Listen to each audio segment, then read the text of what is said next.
አትሙት አለ አትሙት አለ ክርስቶስም እኮ አትሙት ሲለው አትሙት ብሎ ሲናገረው ሂድ አንተ ሰይጣን ሲል ጴጥሮስ ሰይጣን ነው በዛ ሰዓት ላይ የሰይጣን ሐሳብ አለበት የሰውን ሐሳብ ስለሚያስብ ስለዚህ የሰይጣንን ሐሳብ ከአይምሮ አስወገደለት አይደለ ክርስቶስ ሂድ አንተ ብሎ ገስጾ አዎ ኢየሱስ ግን ያለው በዛ ሴንስ አይደለም ለሊቱን ሙሉ ሲጸልይ ስላደረ ከሰውነቱ ላብ እየፈሰሰ በጌቴሰማኒ እየጸለየ ስለነበር በስጋው ሰውነት ፈርቷል አዎ ዛሬም ነገም ክርስቶስ ኢየሱስ ሰው እንደመሆኑ በስጋው ሰውነቱ ፈርቷል የፈራው ደግሞ ሰይጣን ስላደረበት አይደለም አንተ እንዴት የምታስበው ሰው ስለሆነ ነው ቆይ ታዲያ ልደትዬ ቆይ ጴጥሮስም እኮ ክርስቶስ እንዳይሰቀል እንዳይሞት ፈርቶ ነው ጴጥሮስ ፈርቶ አይደለም ክርስቶስ መከራውን ፈርቶ ነው ጴጥሮስ መከራውን ፈርቶ አይደለም የሚሞተው እኮ ጴጥሮስ አይደለም እዚህ ጋር አይደል እንዴ ለክርስቶስ ፈርቶለት ነው ፈርቶለት አይደለም እና አትሙት ብሎ የተናገረው ከሱ እንዳያጣው ስለፈለገ ነው ለዘላለም የሚለይ በሞት አዳምጠኛ እንዴ ፈርቶለት አይደለም ሲሞት ለዘላለም ከዛ በኋላ ማያገኘው መስሎ ስለተሰማው ነው እንጂ መከራውና ስቃዩን ፈርቶለት አይደለም ምን አይነት መከራና ስቃይ እንደሚያጋጥመው ይታወቃል ጴጥሮስ አያውቅም አዎ አሁን እኮ እና ታዲያ ክርስቶስ ግን አልሞትም ወይም ደግሞ ጽዋ ከኔ ተለፍ ያለው ሰቆቃውን በስጋው ሰውነት ስለፈራ ነው ረሃቡን ጥሙን መገረፉን ቡጢውን መስቀሉን ችንካሩን ያንን ሁሉ ህማም በስጋው ሰውነት ስለፈራ ነው ጴጥሮስ ያንን አያውቅም እንዴ ያውቃል እንጂ እቺ ነገር አትሁንብህ ያለው እኮ ስቃዩን አይቶለት ነው ሞቱ የቱ ጋር ነው ማስረጃ እዛው ጋር እሱ ጋር አንበቡ አይሁንብህ ብሏል አይሁንብህ ያለው ግን መከራውን ክርስቶስ ላይ እንዳይደርስበት ብሎ ነው እና ለምንድን ነው አይሁንብህ ያለው አንተ ነው እኮ መከራው እንዳይደርስበት ነው ብሎ ያለው እኔ ነው መልስ ተጠኛ ቀለ ራሱ ታመጣዋለህ ራስ ትመልሳለህ አምጣ እንጂ ማስረጃውን ራስ ከየት ነው የቱ ጋር ነው ጴጥሮስ ግርፋቱን ስቅላቱን አይቶ አይሁንብህ አለው ብሎ የተናገረው የቱ ጋር ነው እስኪ አምጣና ሳይ እኔም ቆይ አስወራኛ እንዴ ሁለቱን ሳገናኝ ነው ክርስቶስ እዚህ ጋር ያን ከፈራ እዚህም ጋር ጴጥሮስ አይሁንብህ ለምን አለው ታዲያ አይሁንብህ ያለውን እኮ ነገርኩህ እኮ ለምን እንዲሞት ስላልፈለገ ብቻና ብቻ ነው አለቀ እኮ አለቀ እንዲሞት ክርስቶስም እኮ እዚህ ጋር እንዲሞት ስላልፈለገ አይደለም ክርስቶስ ደግሞ ራሱ እኮ ተናገረ እኮ ተናግሯል እኮ ቆይ ጴጥሮስ እንዲሞት ስላልፈለገ ብላ እንዲሞት ያልፈለገው ለምንድን ነው መለየት ስላልፈለገ ከሱ እኮ ያን ፈራ መለየትን ፈራ እንጂ መከራውን ክርስቶስ ላይ የሚደርስበትን እያንዳንዱን መከራ አይደለም ኦኬ ስለዚህ ጴጥሮስ ክርስቶስ ላይ የሚደርሱበት መከራ አያሳስበው አያስጨንቀው ሲጀመር በምን ያውቃል ነው እያልኩ ያለሁት የታወቀ ምን እንደሚሆነው ራሱ ስለዚህ ክርስቶስ ፍጹም ሰው ፍጹም አምላክ እንደሆነ ጴጥሮስ አያውቅም ማን አያውቅም ማለት እሱን መከራው ምን ይደርስበት ይገረፍ ይሰቀል አዳም ተረጋጋና ትዊስት አታደርግ መጽሐፍ ቅዱስን ማውራት እጅ ላይ እንዳያስከው ማይክ ቀላል አይደለም ይልበት ተረጋግታ አዳምጥ ጴጥሮስ የማያውቀው ክርስቶስ ኢየሱስ ፍጹም ሰው ፍጹም አምላክ መሆኑን አለመሆኑን አይደለም ሽፍታ ታርጓው ነው ተረጋግታ አዳምጠኝ ድጋሚ እንደዚህ እንዳትል ክርስቶስ ኢየሱስ ላይ የሚደርሰው መከራና ስቃይ ምን እንደሆነ አያውቅም ያ ማለት ፍጹም ሰው ፍጹም አምላክ አለመሆኑን አያውቅም ማለት አይደል ግን ምን ይደረግ የት ይሰሩት የት ይሰዱት እንዴት ያንገላቱት ምን ያድርጉት ግን የሚያውቀው ነገር የለም እኔም እኮ ያልኩት ይሄ ነው ልደት ለምን ነው ደብል እስኪ እባክህ ጣልቃ እንግባ ልደት አንዴ ለምን ትገባለህ ጣልቃ ውረድ ከፈለግ ምን ነው ጣልቃ ምገባው አይደለም የማያከራክር ነገር ነው ጊዜ የማይወስድ ነገር እንድንማር አንተ ፕሮቴስታንት ነህ አዎ ስለዚህ የሱን ሐሳብ ትደግፋለህ አንተ ኢየሱስ ሰይጣን ሆኗል ብለህ ታምናለህ ይቅርታ አድርግልኝ ልደት እኔ ሰውየው ራሱ ፓስተር ለመሆኑ ጠራጠራለሁ ይቅርታ አድርግልኝ በፊካ አካውንት ይገባው አውራው ሁለተኛ ፕሮቴስታንቶች ለማሰለክ አንድ ብቻ አልጠይቅህ ቆይ ናታንን አንድ ጥያቄ ልጠይቀው ፍቀዱልኝ እኔን ፓስተር መሆኔን ተጠራጥሯል አንድ ብቻ አልጠይቅህ በእግዚአብሔር አንተ በጣም በጌታ ነገር ላይ አትቀልድ ቆይ አንድ ነገር ልንገርህ ጌታ ኢየሱስ ክርስቶስ ፍጹም ሰው ፍጹም አምላክ ነው ሊሆን የሚችለው ፍጹም ሰው አምላክ ሆኖ እንዴት ነው አንተ ወደ የሰይጣንን ሐሳብ ከዛ በፊት እኮ ስንት ጥያቄ ልጠይቅህ ቆይ ልንገርህ እንጂ ከዛ በፊት ተፈትኖ ፈተናዎችን ያለፈ ሁሉን የሚያውቅ ስብከት ጀመረ አይደለም ጴጥሮስ ራሱ እኮ ሲናገረው የልብን የሚያውቅ አምላክ ስለሆነ ነው የጴጥሮስ የሥጋ ሐሳብ እንዳልሆነ ስላወቀ ነው የገሰጸው ምን ሆነህ ነው ፓስተር ናታን ረጋ በልልኝና 2 ደቂቃ የማይወስድ አንድ ጥያቄ ልጠይቅህ እስኪ ኧረ ንስሐ ግባ ምንድነው ወይ እኔን ጠይቀኝ ወይ አንተን አንድ ጥያቄ ልጠይቅህ አልኩህ እኮ ጠይቅሽ ልጠይቅህ 2 ደቂቃ አይወስድም። እሺ ልደትና ተመስገን እንትን እንዳትሉብኝ 2 ደቂቃ አይወስድም። 2 ደቂቃ ያዙ። ከዛ ካለፍን ብሎክ አድርጉ። ለዘመኑ ጥንት ለህይወቱ ፍጻሜ የሌለው ከአምላክ ውጭ አለ የለም? አለ ወይስ የለም? ለዘመኑ ጥንት ለህይወቱ ፍጻሜ የሌለው የለም፣ ከአምላክ ውጭ የለም ብለሃል። ቴንክ ዩ። ዕብራውያን 7:3 አውጣልኝ እስኪ። እኔ አይመቸኝም።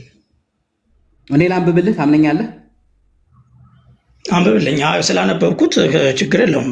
ስታነበው አምናለሁ። አጭር መልስ። ቴንክ ዩ። ቆይ ለዘመኑ ጥንት ለህይወቱ ፍጻሜ የለውም፣ ዳሩ ግን በእግዚአብሔር ልጅ ተመስሎ ለዘላለም ይኖራል ይላል። ለዘመኑ ጥንት ለህይወቱ ፍጻሜ የለውም የተባለው ዕብራውያን 7:3 ላይ ማን ነው? አይ እኔ አውዱን ማንበብ ይጠበቅብኛል። አሁን አንተ እንዳነበብከ ከላይ ጀምሬ ነው ልነግርህ የምችለው። አሁን እንዲህ ነው ብዬ ባነበብካት ነገር በቃ አላውቀውም በላ። ለምን ጊዜ ትገድላለህ? አላውቀውም በል። አላውቀውም አልልህም። ካነበብኩት አውዱን አይቼ እኮ ካወቀው መንገረኝ፣ ካወቀው ንገረኝ። ይኸው ወንድሜ እንደዚህ እያነበብክ ነው አንተ የተሳሳትከው እኮ። እኔ ይመጣና ቆይ አዳምጥ። ካላወቅህ እኔን ነው ማዳመጥ ያለ። በእውቀት የሌለው ይመጣና ዝም ብሎ ተወቅሳለህ። እስኪ ቱሊፖችን ንገረኝ። ቱሊፖችን በቱሊፕ ታምናለህ? ቱሊፕ ምንድን ነው? እስኪ ቱሊፕ አይ ዶንት ኖ ቱሊፕን ያላውቅም። በቃ ወንድሜ እኔ እንደዚህ ነው። እውቀት የሌለው ፔንቴ ሲመጣ ዝም ብሎ እንደዚህ ነው እንደዚህ መዘብዘብ ነው የሚሆነው። ታው እንጂ ይሄን ሁሉ እኮ የለም። ኦኬ የዕብራውያን ጸሐፊ ማን ነው? እስኪ የዕብራውያን ጸሐፊ ማን ነው? እስኪ ኧረ በሕግ አምላክ የዕብራውያን ጸሐፊ በግልጽ ይሄ ነው ተብሎ ደህና ወንድሜ። ለዚህ ነው አይልክ በቃ ደህና ዋልልኛ። ታዲያ ለምን መሀል ላይ ልግባ ትላለህ? እንደሚያውቁ ሰው እንዴ 10 ጥያቄ ጠየቅኩ። ምንም የምታውቀው ነገር እኮ የለም። ይኸውልህ 10 እኮ ዝም ብለህ የሰበሰብከውን ነገር ስለጠየቀኝ ሳይሆን እኔ ስለ ጌታ ኢየሱስ ክርስቶስ ፍጹም አምላክነትና ፍጹም ሰውነት አውቃለሁ። ገባህ አይደለ? ጌታ ኢየሱስ ፍጹም አምላክ ሆኖ እንዴት ነው የሰይጣንን ሐሳብ ላይረዳ የሚችለው? ምን ሆነ ነው እንዴ?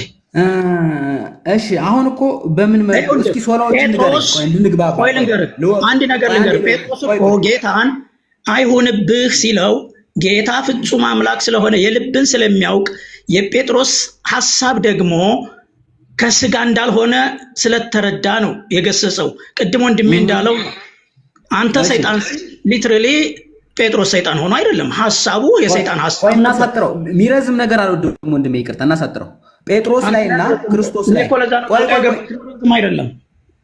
አረ ብራዘር፣ እኔ ቸርች ውስጥ ይሄ ይኸውልህ የሆነ ቆርቆሮ ሰርተህ አዳራሽ ሰብስበህ የምትጮህበት ህዝብ ይሄ ጴንጤን የሚያሰድብ ነው። እዚህ የምትጮህበት ህዝብ የለም። እና በስርዓት እናውራ። ምጠይቅህን መልስልኝ። ጴጥሮስ ላይና ክርስቶስ ኢየሱስ ላይ ተመሳሳይ ጥያቄ መጥቷል አልመጣም? የመጀመሪያው ጥያቄ ተመሳሳይ አይደለም፣ አልመጣም። ተመሳሳይ ጥያቄ አልመጣም። እሺ ጴጥሮስ ላይ ክርስቶስን አትሰቀል የሚል ሐሳብ መጥቷል አልመጣም? መጥቷል። ቴንክ ዩ። ክርስቶስ ኢየሱስ ላይ አልሰቀል የሚል ሐሳብ መጥቷል አልመጣም? አልሰቀል አይደለም ወንድሜ፣ በትህትና አልመጣም ወንድሜ። ቅድም ጴጥሮስ ላይ አትሰቀል የሚል ሐሳብ መጥቷል አልመጣም ስልክ መጥቷል አልከኝ። አሁን ክርስቶስ ኢየሱስ ላይ አልሰቀል የሚል ሐሳብ መጥቷል አልመጣም? ክርስቶስ ኢየሱስ ላይ የመጣው ሐሳብ መጥቷል አልመጣም? በትህትና እየጸለየ ነው። እንዴት መጥቷል አልመጣም? አንተ እንደፈለግህ ጴጥሮስ ላይ እኮ ቆይ እየጸለየ እኮ ነው፣ ወደ አምላኩ እየጸለየ እኮ ነው ጌታ ኢየሱስ። ኧረ አዳምጠኝ። ይኸውልህ አሁን እኮ ይኸውልህ የሆነች ኪዮስክ ትከፍትና እንደምትጮህበት አይደለም። እዚህ አጠር ነው የምናደርገው። ጴጥሮስ ላይ ክርስቶስን አትሰቀል የሚል ሐሳብ መጥቷል አልመጣም ስልክ መጥቷል አልክ። ቴንክ ዩ። ክርስቶስ ኢየሱስ ላይ አልሰቀል የሚል ሐሳብ መጥቷል አልመጣም? አጭር መልስ። አልሰቀል የሚል ሐሳብ ሳይሆን እየጸለየ ነው ያለው። ደግሞ አልመጣም እኮ ነው እንዴ። ጴጥሮስ ላይ ለምን ፈጥነህ መጥቷል አልከኝ? እዚህ ጋር ለምንድን ነው መጥቷል አልመጣም አትለው እንዴ? እየጸለየ እኮ ነው። ወይ በስጋ ነው ቅድም እንደተባለው መጥቷል አልመጣም እኮ ነው ወዳጄ። ጤነኛ አይደለም እንደ ሰውየው። ካልመለስክልኝ ጤነኛ አልሆንም። አንተ ነህ እኮ ይኸውልህ አዳራሽ ሰብስበህ መጮህ ቀላል ነው። ከልብህ አምነው ቆይ አንድ ጥያቄ ልጠይቅህ አሁንም ደግሜ። ጴጥሮስ ላይ ክርስቶስን አትሰቀል የሚል ሐሳብ መጥቷል አልመጣም? ጴጥሮስ ላይ ክርስቶስን አትሰቀል የሚል ሐሳብ መጥቷል አልመጣም? መጥቷል።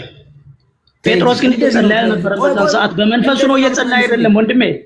ጌታ ኢየሱስ በልቦ እየጸለየ ነበረ። ይህች ጽዋ ባይሆን ግን ብሎ ፈቃዱን ለእግዚአብሔር ለአምላኩ ሰጥቷል። ፈቃዱን አሳልፎ ሰጥቷል።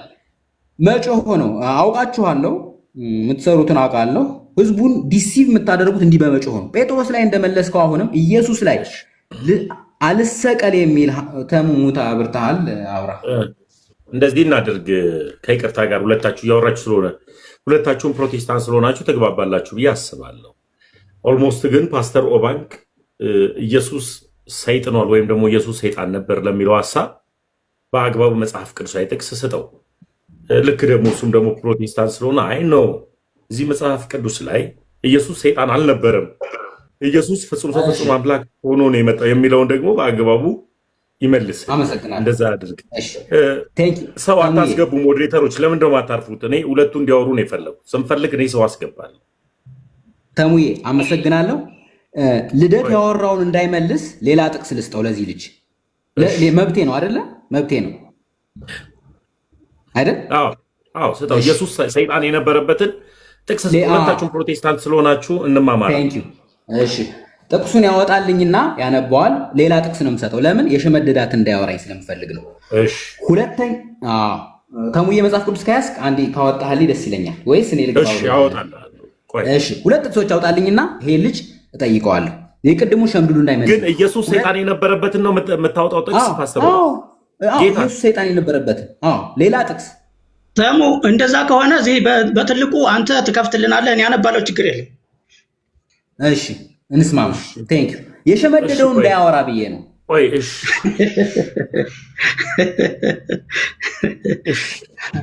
ችግር የለም ግን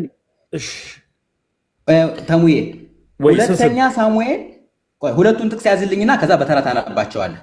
ሁለተኛ ሳሙኤል 24 አንድንና አንደኛ ዜና 21 አንድን አውጣልኝ። ሁለተኛ ሳሙኤል ስንት? 24 አንድ እና ሁለቱን ከያዝክ በኋላ በተራ ታነበዋለህ። መጀመሪያ እናንብበው። እሺ ምን ይላል? አንብበው። አንዳችሁ አንብቡት።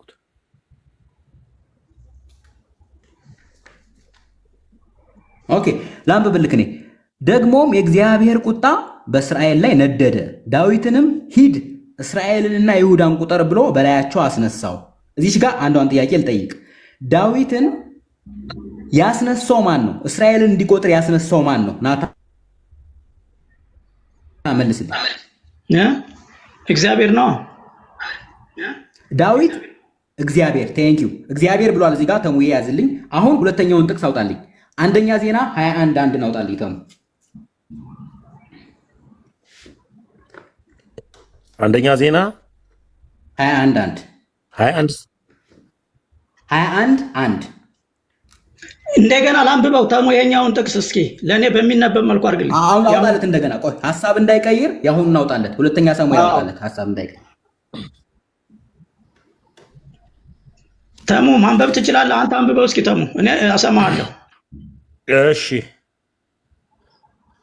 ደግሞም የእግዚአብሔር ቁጣ በእስራኤል ላይ ነደደ፣ ዳዊትም ሂድ እስራኤልና ይሁዳ ቁርጥ ብሎ በላያቸው ላይ ቁጠር ብሎ በላያቸው ላይ አስነሳ ይላል።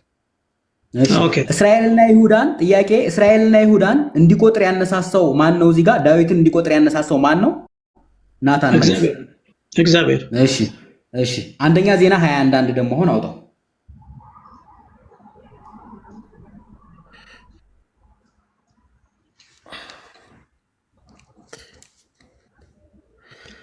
ሰይጣንም በእስራኤል ላይ ተነሳ፣ እስራኤልም ይቆጥር ዘንድ ዳዊትን አንቀሳቀሰው ይላል። እሺ ዳዊት እስራኤልን እንዲቆጥር ያንቀሳቀሰው እዚህ ጋር ማን ነው? ናታን ማን ነው? ሰይጣን። ቴንክ ዩ። ሁለቱ ታሪኮች ይለያያሉ። የራሳቸው አውድ ይኖራቸዋል ሁለቱ ታሪኮች ብራዘር። ቆይ ሁለቱ ታሪኮች የተለያየ ቦታ የተለያየ ጊዜ የተፈጸሙ ናቸው ወይስ ተመሳሳይ ታሪኮች ናቸው?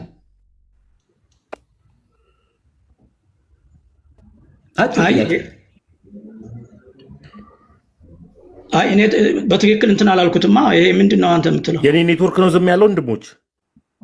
ኧረ አይደለም። ምን ማለት ነው? ጥያቄ እኮ ግልጽ ነው ናታ። ተሙ ትሰማለህ?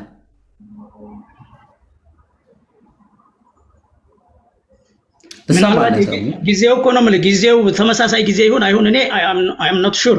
የግድ ማንበብ አለብኝ ሙሉ ቨርሱ። አዳምጠኝ። ስለዚህ አታውቀውም። ካላወቅከውማ ሚውት አድርግና እዚሁ ጋር አንብበውና ካላወቅከው ይሄ ሀሳብ ሰይጣን ነው እዚህ ጋር አምላክነቱን የሚያሳይ ነው። የአሁኑ ሀሳብ ላይ ድንገት ከኔ ጋር አካላየው ናታንያ ፕሮቴስታንት ነው እሱ ኢየሱስ አልሰጠንም ብሎ ያምናል እና ይሄ ሀሳብ ኢየሱስን ሰይጣን የሚያስደርገው ሀሳብ ነው። ተሙዬ ከዚህ ናታን አላውቀውም ብሏል። ስለዚህ መሀል ላይ ያግባ፣ አንተ ጋር እንቀጥል። አዎ አይ ቤተ ጳውሎስም አለ ሌሎችም ወንድሞች አሉ፣ ከነሱ ጋር ማውራት እንችላለን። እኔም አለው ጳውሎስ እንትናዊ ስለሆነ ኦርቶዶክሳዊ ስለሆነ ኢየሱስ ሰይጣን ሆኖ ነበር የሚያስፈልጥ ሀሳብ አለው እዚህ ላይ። በደንብ ሁለቱን ጥቅስ ካየኸው ከዚህ በኋላ አንተ ጋር እንቀጥላለን፣ ወይም ሌላ ሰው ጋር ችግር የለም። ግን ናታን አይግባ አያውቀውም። እንቀጥል። አንድ ጊዜ ምን አለው? ዳዊት እስራኤል እንዲቆጥር ያነሳሳው ሁለቱ ታሪክ ባይዘዌ አንድ ነው። ይሄ ምርጫ ያስመረጠው የትኛው ቅጣት እንኳ ይሆንልህ ብሎ 3 ምርጫ የሰጠው አንድ ታሪክ ነው እና መጀመሪያ ላይ ምን ይለዋል? እግዚአብሔር አነሳሳው ብሎ ይገልጸዋል። እንግዲህ እግዚአብሔር ሲል የዚህ ዓለም ጌታ አብ ወልድ መንፈስ ቅዱስ በመለኮት አንድ እየጠቀሰ ነው። እዚህ ጋር ደግሞ ማን አነሳሳው ይልሃል? ሰይጣን አነሳሳው ይልሃል። ስለዚህ እግዚአብሔርን ራሱን ማን አለው? ሰይጣን አለው ማለት ነው። ሰገባ ሰይጣን። ስለዚህ አሁን ይሄ ጥቅስ ላይ የኢየሱስ ክርስቶስ ሰይጣን መሆንን ነው የሚያስተምረው። አዎ እግዚአብሔር ሊትራሊ ሰይጣን ተብሎ ተጠራ። ስለዚህ ኢየሱስም አብም ወልድም መንፈስ ቅዱስም ሰይጣን ተብሎ ተጠርተዋል። እግዚአብሔር ምኑ ጋር ነው ሰይጣን ተብሎ የተጠራው? እናንብበው ደግመን ወዳጅ ደግመን ሁለቱን ጥቅስ እንደገና አውጣቸውና አንብበው። እሺ ሁለተኛ ሳሙኤል 24:1 ጀምር።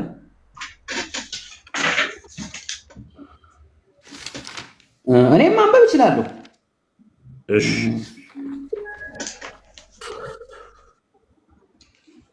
ከፈለክ እኔም ላንብብ። ደግሞም የእግዚአብሔር ቁጣ በእስራኤል ላይ ነደደ፣ ዳዊትንም ሂድ እስራኤልና ይሁዳ ቁጠር ብሎ በላያቸው ላይ አስነሳ ይላል። ዳዊትን እስራኤል ላይ ቁጠር ብሎ ያስነሳው ማን ነው እኮ? እሱን ነው የጠየቅኩ። ማን ነው ንገረኝ። ደግሞም የእግዚአብሔር ቁጣ በእስራኤል ላይ ነደደ፣ ዳዊትንም ሂድ እስራኤልንና ይሁዳን ቁጠር ብሎ በላያቸው ላይ ያስነሳው እግዚአብሔር ነዋ። ለዳዊት የነገረው እግዚአብሔር ነው። አሁን ደግሞ አንደኛ ዜና 21:1 ነው። ከይቅርታ ጋር ቆይ አንድ ጊዜ ጋዶ፣ በነገራችን ላይ ጋድዬ የሚሰማ ቦታ ላይ አይደለም። ተምዬ ሰላም ለአንተ ይሁን። ብሮስኪ እንዴት ነህ? ሁሉ ሰላም አለው። እንኳን ተወለድክ ወንድሜ። ገና ነው አንተ ሰውዬ፣ ገና ነው ትላለህ፣ ነገ ነው ትላለህ። እንዴት ነህ ፓፓ? አለው። እንኳን ተወለድክ። አሪፍ ቦታ ከሆንክ ኢየሱስ ሰይጣን ነበር እግዚአብሔርም ሰይጣን ነበር የሚል የሐዋርያው ዘላለምን ትምህርት ነው እያወሩ ያሉት። አሁን እኮ እንዳጋጣሚ ስገባ ነው። ምን ማለት ነው? እንደው እግዚአብሔር አምላክ ለንግግራችን ይቅር ይበለንና ምን ማለት ነው? ምንድን ነው ሰይጣን የሚለው ቃል ትርጉሙ? ፓስተር እስቲ ቃሉን ፍታው።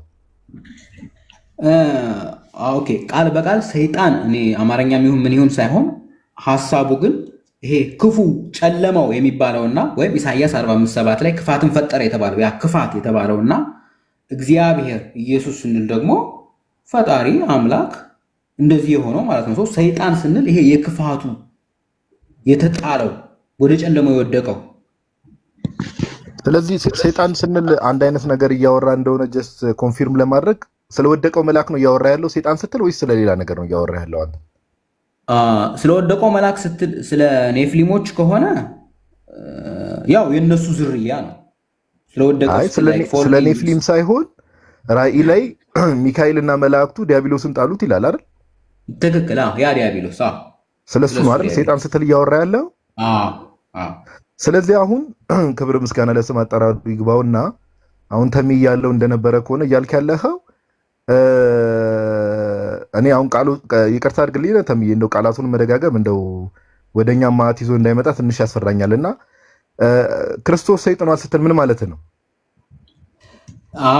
ክርስቶስ ሰይጣኗል ስል የመጀመሪያው ይሄ የኔ ሐሳብ ሆኖ ሳይሆን የመጽሐፍ ቅዱስ ሐሳብ ሆኖ በቤተክርስቲያን የሚሰጥ የመጽሐፍ ቅዱስ ሐሳብ አይደለም። የመጽሐፍ ቅዱስ ሐሳብ አይደለም። እሺ መጽሐፍ ቅዱስ ውስጥ እንደዚህ አይነት ሐሳብን አትክተት። ምን ማለት ነው? አብራራው። ላብራራው እኮ ነው ልጋዲ ገባህብኝ። የመጽሐፍ ቅዱስ ነው ስል አንተ አትቀበለውም፣ ችግር የለውም። እሺ አንተን እያካተትኩ አይደለም። ሐሳቡን ምን ማለት ፈልገ ነው የሚለውን አብራራው። አሁን ሌላ ትንተና ውስጥ አትግባ፣ ቀጥል። ኢየሱስ ሰይጣን ነው ነው ሐሳቡማ፣ ኢየሱስ ሰይጣን ነው። በቃ እሺ፣ ቆይ ምን እናደርጋለን መሰለ፣ ውረድ ከእንደዚህ አይነት ባይዘዌ ምንም ወሬውን ብንቀጥልም አንድም ማስረጃ ሊያመጣ አይችልም። እንደዚህ አይነት ሰይጣን በዚህ ዘመን ጌታችን ኢየሱስን የሚሳደቡ በእንደዚህ አይነት መልኩ ነው። ኦኬ፣ በእንደዚህ አይነት መልኩ ነውና ይሄን ወደ ታች ማባረር ነው። ተሜ ምንም አያስፈልግም። ጌታ ይቅር ይበለው፣ ማስተዋል ይስጠው። ምን ይባላል ከዛ ውጭ? እሺ ተሜ፣ ለማንኛውም እንትን ብለህ አንዳንዴ እንደዚህ አይነት ሰዎችን ተሜ ምንድነው ይሄ ለሚሰማውም ሰው ሆነ ለምንም እንደዚህ አይነት ሰዎች አንዳንዴ ባለፈው ነግሬያለሁ። አዲሱ መደበኛ ትርጉም ላይ እንደዚህ አይነት ሐሳብ አለ።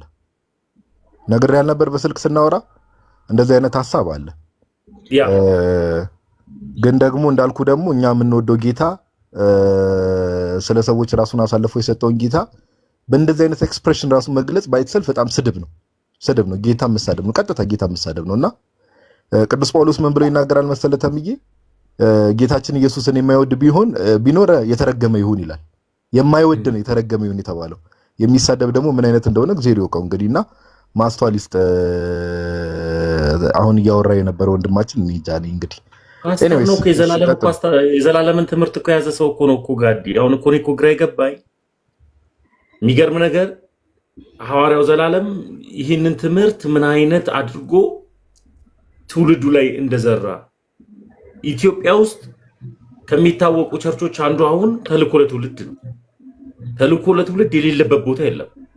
እነዚህን ሐዋርያትንና ፓስተርን ነቢያቶችን ጠቅጥቆ ያስተምርና ይህን ትምህርት ነው በቃ የሚዘራው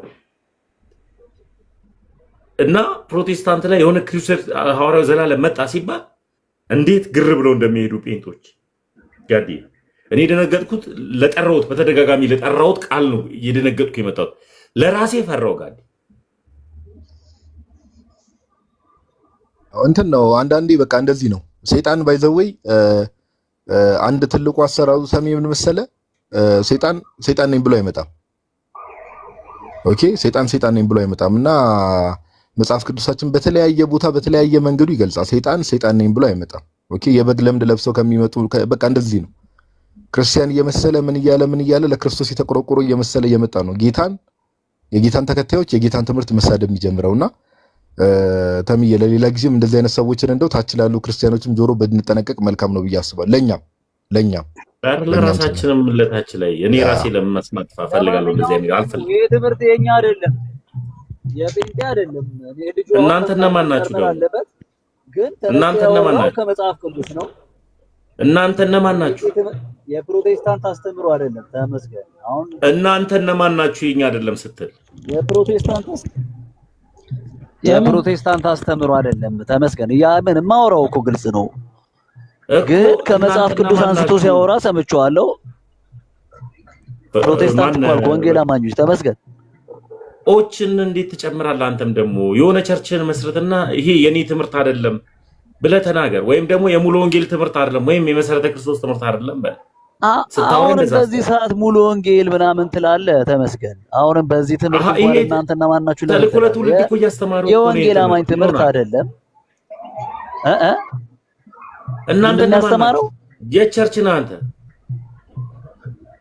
የፕሮቴስታንት ትምህርት አይደለም። ተመስገን። ለምን ነው አሁን የቸርች ናችሁ? የሁላችንም ትምህርት አይደለም። የቸርችንና እናንተ እነማን ናችሁ? ጋዲ ንግግሩ እየገባ ነው፣ እየገባኝ አይደለም። እኔ የምጠይቀው ጤናማ ጥያቄ መሰለኝ። ተሙ አንዴ የቅድሙን እናጠናቀው። ሰውየው ወርዷል መሰል አይደለ? ቆይ አይደለም፣ ቆይ አንድ ጊዜ ቆይ። ፍቅር ያየለ እናንተ እነማን ናችሁ? መካነ ኢየሱስ ነህ? እንደዛ ውረድ በቃ የኛ ይላል ተሙ። የቅድሙ ሁለተኛ ሳሙኤል እና አንደኛ ዜና ላይ ያለውን እኔ የገባኝን አውርቼ እንትን ብል ደስ ይለኛል። ተሙ አይደለም የቸርችን ባቅህ ደስ ይለኛል። እና ታዲያ ማውን ቅድም ቃለ ሕይወት ነኝ ተሙ።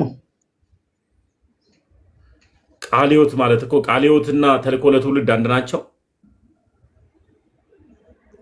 አይ ዶንት ኖ እኔ አላውቅም። ቃለ ሕይወት ነኝ ተሙ። እኔ ተልእኮ ለትውልድ እኛ አካባቢ ቸርቹ የለም፣ መረጃ የለኝም፣ ይቅርታ አድርግልኝ። ሐዋርያው ዘላለምን ታውቀዋለህ?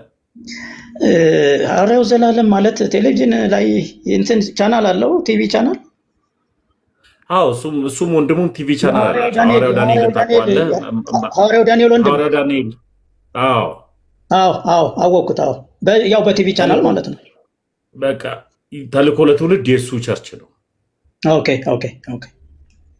እና የት ሀገር ነው ያለው? ኢትዮጵያ ውስጥ የሌለበት ቦታ የት ነው ያለው? ተልእኮ ለትውልድ የት ነው ያለው? እኔ ሳውዝ አፍሪካ ነው ያለሁት። መረጃው ስለሌለኝ ይቅርታ አድርግልኝ። ማለት እንግዲህ ለምንናገር ነገር መጠንቀቅም ስላለብኝ ነው። ሳውዝ አፍሪካ ነው ያለሁት። ተልእኮ ለትውልድ ሊሆን ይችላል ቸርቹ። ሰውየውን በቲቪ ስለማየው አወቅኩት፣ በአካል አላውቀውም። ዲቴይል ትምህርቶችንም አላውቅም። ተሞ ይቅርታ አድርግልኝ እኮ ይሄ ትምህርታቸው አሁን እግዚአብሔር ይቅር ይበለኝ፣ አልጠራውም ስሙን ከዚህ በኋላ። እኔ ደጋግሜ የጠራሁት ልቤ ድው ያለው እኔ ነኝ የማውቀው። ልቤ ኤግዛክትሊ እውነቴን ነው የምልህ። የስህተት ትምህርት ነው። ከታች ሆኖ እየሰማ ካለ ንስሐ መግባት አለበት። አሁን ሁለተኛ ሳሙኤል እና አንደኛ ዜና ያለውን እኔ እንደው ከፈቀድክልኝ አብራርቼ እናንተም እንግዲህ ልትገነዘቡ ትችላላችሁ። በመጽሐፍ ቅዱስ መሰረት የገባኝን አብራርቼ ቦርድ ደስ ይለኛል። እሱ ልጁ ትንሽ እኮ ምኑን ታብራራዋለህ? ያንተም ትምህርት ስህተት ነው እያልኩ እያመንኩኝ እኔ ምኑን ታብራራዋለህ? ስህተት አይደለም፣ የእኔ ትምህርትማ ስህተት አይደለም። አንተም ያለህበት ቤተ እምነት ስህተት ላይ ነው እኮ ነው እያልኩ ያለሁት እኮ እኔ። ምኑን ታብራራዋለህ? ለማብራራት እኛ አለን አይደል? ለኦርቶዶክሳውያን ቤተ ጳውሎስ አለ፣ ጋዲስ አለ፣ እኔ አለው፣ እንቀጥላለን። ምን የእኛን ስህተት ነው እያልክ ነው? አዎ ቃለ ሕይወት ስህተት ላይ ነው ያለው። ቃለ ሕይወትም አይተሙዬ እግዚአብሔር ይባርክህ። እሺ እግዚአብሔር እውነተኛውን መንገድ ይምራህ፣ ያሳይህ። ጊዜያችንን በከንቱ ከምናጠፋ እግዚአብሔር ይርዳን ሁላችንንም። እኔ በቀጥተኛው በትክክለኛው መንገድ ላይ ነው ያለሁት እኮ። ያንተ ትምህርት ለመሰለ ቃለ ሕይወት ካልቪን ናቸው አይደለ? ይኸውልህ ወደ ካልቪን ወደ ሉተር ወደዛ ከመሄድ በፊት መጽሐፍ ቅዱስ ምን ይላል፣ መንፈስ ቅዱስ ደግሞ ለኛ ምን ኮንፈርም ያደርጋል ነው። እኔ ስለ ካልቪን ስለ ሉተር ምናምን አይደለም፣ እኔ ኮንሰርን አይደለም። ተሙ ይቅርታ አድርግልኝ። መጽሐፍ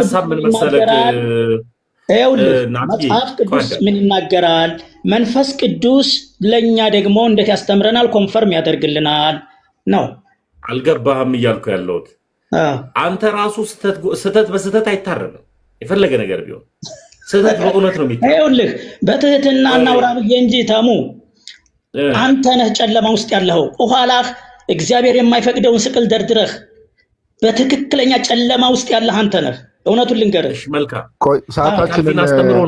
ሰዓታችንን በአግባቡ እንድንጠቀም ተምዬ ይቅርታ እና ሰላም ለአንተ ይሁን። ናታን እንዴት ነህ? ሁሉ ሰላም? እግዚአብሔር ይባረክ ወንድሜ። አለን እግዚአብሔር ይመስገን። ያው እንደው 300 ምናምን ሰው እየተከታተለ ስለሆነ ሰዓታችንን በአግባቡ ለመጠቀም አንተም እንደው አነሳሰሪ በአንድ በቃ ወደ ስድብ ውስጥ ምናምን መግባቱ አስፈላጊ አልነበረም። እንደው ችግር የለውም አንዳንድ ሀሳቦች ላይ ዲስከስ ማድረግ እንችላለን። ቃለ ሕይወት ከሆንክ ቃለ ሕይወት ፕሪዴስቲኔሽን ትምህርቷ ቀድሞ ውሳኔ ትምህርቷ እንዴት ነው? ሲንግል ፕሪዴስቲኔሽን ነው ወይስ ደብል ፕሪዴስቲኔሽን ነው የምታምነው?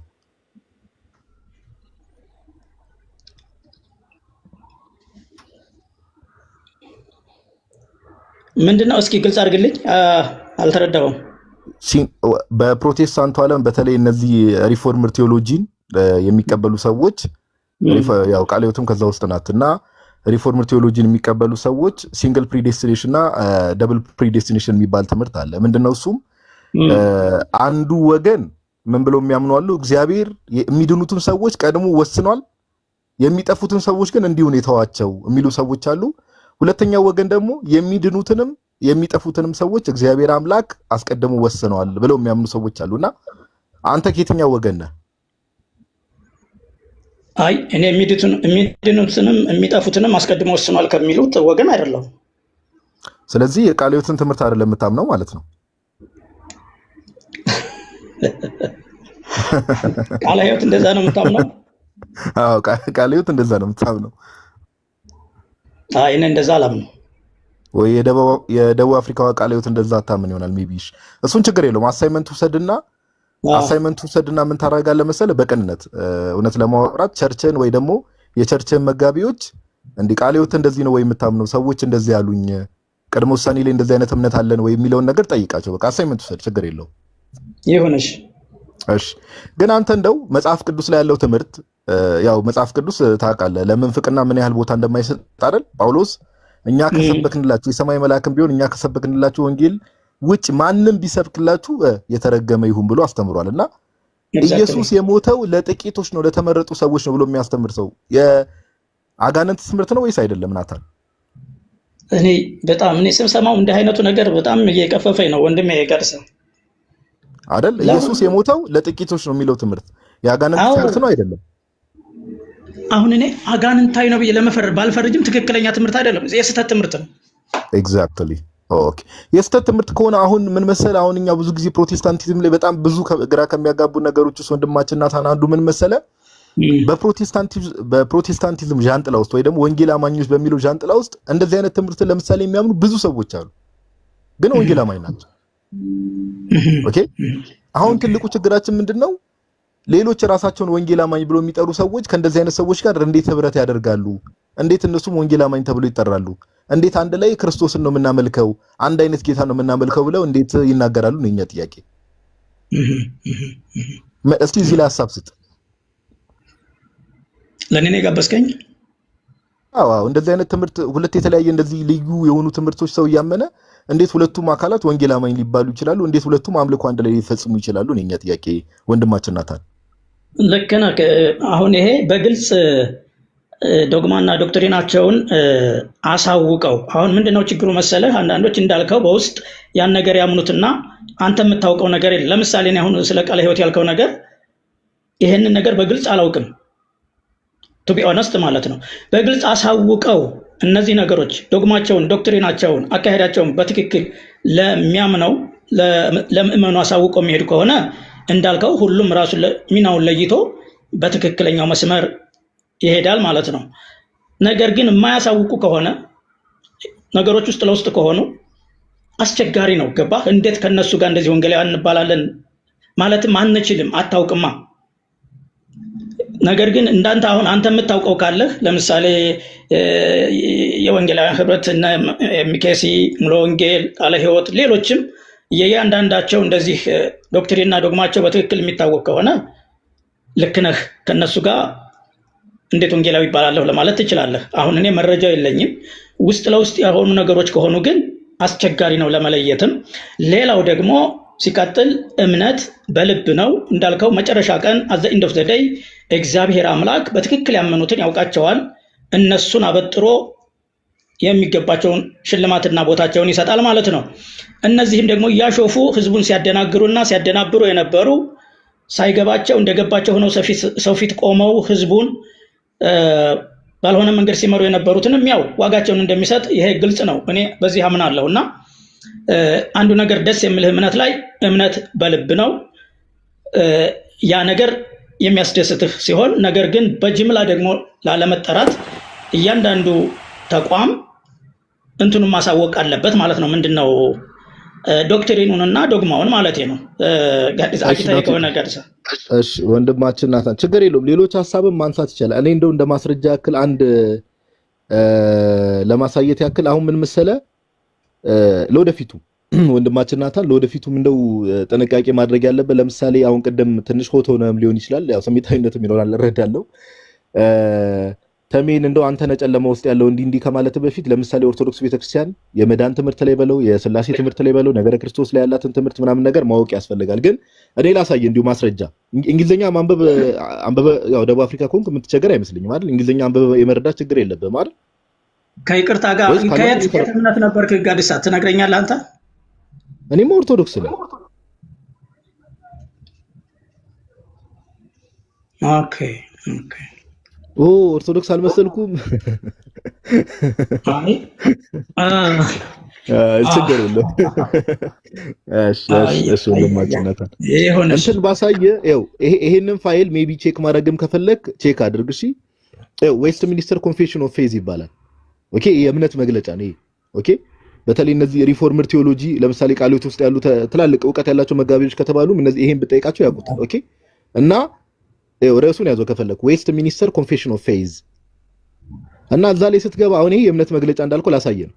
የእምነት መግለጫ ላይ በዓለም አቀፍ ደረጃ የሚታወቅ የሪፎርምዶች ለምሳሌ የሚቀበሉት የእምነት መግለጫ ነውና አንዴ ቆይ ምን ይላል መሰለ ቻፕተር 3 ላይ ይኸው እንዲህ ይላል። በአማርኛውም አለ ባይዘው እኔ አሁን አማርኛው መጽሐፉ ስለሌለኝ ነው እንጂ ሌላ አንድ ወንድም ነበር እሱ ቢኖር ከፍቶ ቢመጣ መጥቶ የሚያሳይ ነበርና ይኸው ምን ይላል መሰለ ቻፕተር 3 ይልና እኔ በደንብ ጽሁፉን እስቲ ዙም አድርጌ ለማሳየት እሞክራለሁ።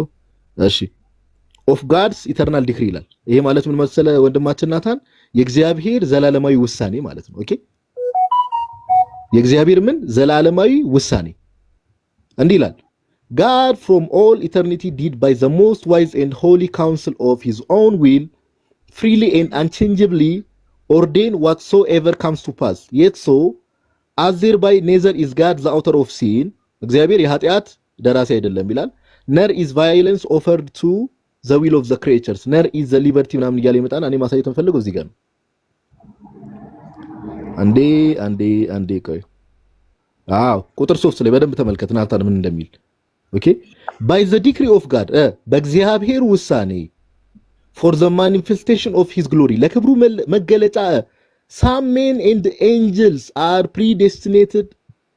predestinated unto everlasting life ይላል። አየሁ አንዳንድ ሰዎችና ምን መላእክትን ጭምር ቀድሞ ተወስኗል። ለምን are predestinated unto everlasting life ለዘላለም ሕይወት እግዚአብሔር ቀድሞ ወስኗቸዋል። ሰዎችን ብቻ አይደለም የሚለው ባይዘው እሱም የሚለው ግን ሁሉንም አይደለም የሚለው አንዳንድ ሰዎች ነው አይደለም የሚለው ይሄው ለመጣ ነው የቀሩትን እኮ አንዳንድ ለምን እንዳለ እኮ ላብራራ ናታን አንዴ ማይክ ሚውት አድርግ አንዴ አብራራዋለሁ ችግር የለውም ድምጽ እያስተጋባ ስለሆነ ታች ያላችሁ ሰዎች በደንብ አስተውሉ by the decree of God በእግዚአብሔር ውሳኔ ቻፕተሩን ማየታችሁ ከሆነ God's eternal decree ነው የሚለው የእግዚአብሔር ዘላለማዊ ውሳኔ ነው የሚለው በእግዚአብሔር ውሳኔ by the decree of God for the manifestation ለዚያውም ለክብሩ መገለጫ ነው የሚለው some men and angels are predestined unto everlasting life and others for ordained to everlasting days ሳሚልና አንዳንዶች ሰዎችና መላእክት ለዘላለም ሕይወት ቀድመው ተወስነዋል ሌሎች ደግሞ ለዘላለም ሞት ለዘላለም ሞት የምን ዶክትሪን ነው ይሄው እያሳየው እኮ ነው ሪፎርምድ ቴዎሎጂን ኦልሞስት ዓለም ላይ ኢትዮጵያ ውስጥም ጨምሮ በጣም ብዙ ሚሊዮን ፕሮቴስታንቶች የሚቀበሉት የእምነት መግለጫ ነው ባይዘው። እሺ በጣም ጥሩ ኦኬ ጋዲሳ አንድ ጠየቄ ለጠየቀክ ቆይ ትጠይቀኛለህ ችግር የለውም እሺ አንዴ አሁን ምን ስለ ሐሳቡን እዚህ ላይ እናወራና እኔ ትጠይቀኛለህ ችግር የለውም ፈቅድልሃለሁ በቃ አይዋለው ችግር የለም አይውልስ አንዴ ቆይ ሐሳቡን ናታን ችግር የለውም እሺ ሰው ይስማህ አንዴ ቆይ ናታን ኖ I'm not comfortable with this ጋዲሳ እሱን ነው hey Nathan you should not be comfortable with this one but at least some of us should learn about it እሺ አንዴ ጠብቀን አንዴ ኦኬ ለውቀት እንዲሆን ነው እንጂ አሁን አንተ ኮምፎርት አይሰማኝም ስላልክ አይደለም በቃ ሰው ይማርበት ነው አሁን እዚህ ጋር ምንድነው እነዚህ ሰዎች ይሄን እምነት የሚያምኑ ብዙ ሰዎች በቸርች ደረጃ ኢትዮጵያ ውስጥ አሉ ብዙ ሰዎች ምን የሚሉ አንዳንድ ሰዎችና መላእክትን እግዚአብሔር ነው ቀድሞ ለዘላለም ሕይወት የወሰናቸው አንዳንድ ሰዎችና መላእክትን ደግሞ ለዘላለም ሞት ስለዚህ ሰይጣን ምን አጠፋ ነው ጥያቄ ምን አጠፋ ነው ቅድም አሁን የቃለ ሕይወት ራሱ ያልከው አንተ በስተት ነው የወነጀልከው ቃለ ሕይወትን እኔ እኮ ችግር የለውም ቆይ እኔ ነገር ካለ ብዬ ነው እንጂ የምታውቀው ነገር ካለ ብዬ ነው ጋዲሳ አይውልህ ለምንናገረው ነገር ጥንቃቄ ያስፈልጋል መጮህ ተጀመረ በቃ አይደለም መጮህ ተጀመረ ዋሽ ያውቀው ጋዲሳ ወንድም አለ አንድ ጊዜ ቤቱ ልምራው ከይቅርታ ጋር ናታ መጮህ ተጀመረ የመጀመሪያው ጉዳይ ጋዲሳ ቤተ እምነት እኔ የሚያውቀው ካለ ብዬ እኮ ነው እንደዋሽ ቆይ አንድ ጊዜ ቆይ ናታ ቆይ ቤቱን ልምራው ቆይ አንድ ጊዜ ቆይ ቤቱ መጀመሪያ ወንድሞችህን ጠይቅ ትክክለኛ እምነት የሚከተሉትን አንድ ጊዜ እንዳታወራ እኔ ሆስቱ ነኝ መጀመሪያ ኦነስት ነኝ ያመንኩት ታውቃለህ የሚያውቀው ነገር አለ ብዬ ኦርቶዶክስ ማከሆንክ የሚያስዋሽ ነው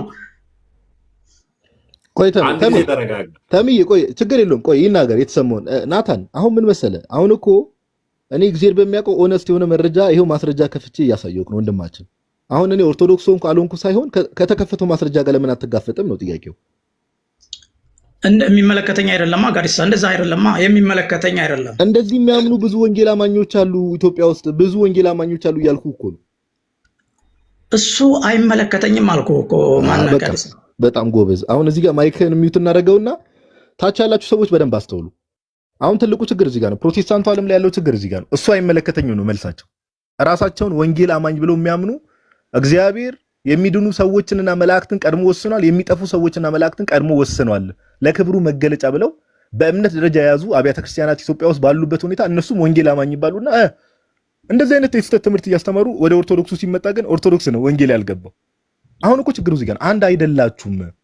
በጣም የተጣረሰ ነገር ጋዲሳ ከእናንተኑ ኮመንት ላይ ጥሩ ነው ቀጭኑ ተረጋጋ የሚል ኮመንት ግሩ እንዲሆን ወንጌል አማኞች ወንጌልን ክርስቶስን ነው ምናምን ባሰበት ነው። ኦርቶዶክስ እኮ በጨለማ ውስጥ ያለ ነው። ስዕል የሚያምን አይ በቃ ይሄ ነው ጋይስ። ስፒሪቱ ማኒፌስት ማድረግ ጀመረ። የቀደሙ ልጅ ሰይጣን እያለ ጮሆ ጀመረ። አሁን ደግሞ ስፒሪቱ መጮህ ጀመረ። እዚህ ጋር በጌታ በኢየሱስ ክርስቶስ ተረጋጋ አንተ ሰይጣን። እዚህ ነው ስህተት በስህተት አይታረምም ያልኩት እኮ ጋዲ እኮ እዚህ ጋር ነው።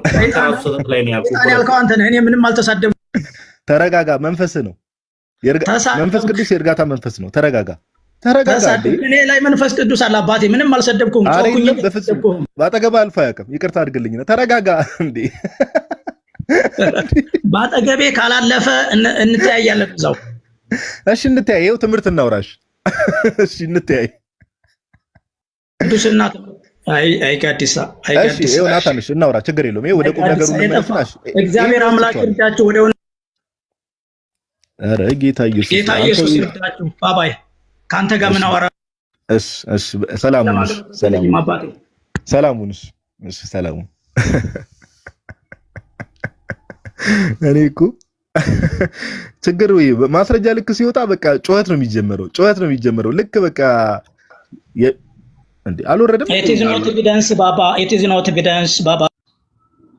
አይ ግን እኔ የገባኝ ግራ አሁን ጋዲሳ የፕሮቴስታንት እምነት ተከታይ መስሎት እሺ ብሎ ጆሮን ከፍቶ እየሰማ ነበር። ኦርቶዶክስ መሆኑን ማወቁ ነው ጆሮውን እየደፈነበት።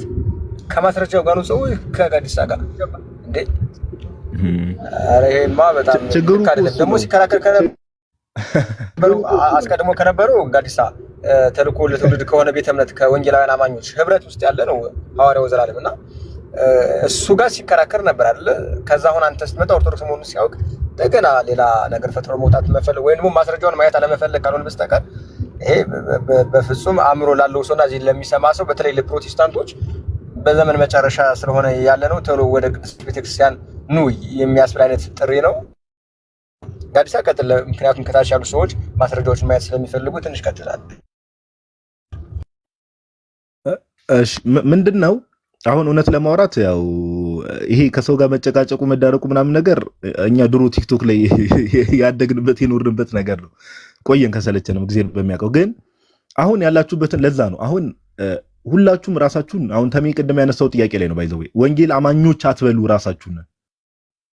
ኦኬ ህብረት በመካከላችሁ የሰማይና የምድር የሚያክል የትምህርት ልዩነቶች አሉ። የሰማይና የምድር የሚያክል ሁላችሁም ጋር ከአንዱ ዲኖሚኔሽን ወደ ሌላ ዲኖሚኔሽን ስትሄዱ በጣም ብዙ የትምህርት ልዩነቶች አሉ። ነገረ እግዚአብሔር ላይ፣ ነገረ ክርስቶስ ላይ፣ ሚስጥራት ላይ፣ ነገረ ድነት ላይ ምኑን አንስተን ምኑን እንተው እንዴ?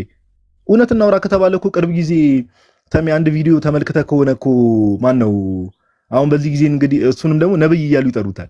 እኔ በጣም እኮ ነው ክርስቶስ ከድንግል ማርያም ስጋ ነስቷል ወይስ አልነሳም የሚለውን ትምህርት መጽሐፍ ቅዱስ ላይ ግልጽ ያልሆነ ትምህርት ነው ብሎ የሚናገረን ሰው በዚህ ጊዜ ነብይ ማለት እኮ ነብይ ጥላውን ኤግዛክትሊ ነብይ ጥላውን እንኳን በብሉይ ኪዳን ጊዜ አልኖርን። ይሄ እኮ በድንጋይ የሚያስወግድ ትምህርት ነው ወዳጅ በብሉይ ኪዳን ጊዜ ብንኖርና ፕሊዝ ምንድነው ይሄን የትምህርት ልዩነታችሁ ኖቲስ ማድረግ አለባችሁ ነው ሁሌ እንደምንናገረው እሱ ነው። በቃ ወይ ስትመጡ ስትገቡ እኮ በቃ እኔ ከዚህ ዲኖሚኔሽን የመጣሁት ብላችሁ እዛ ላይ አውሩ።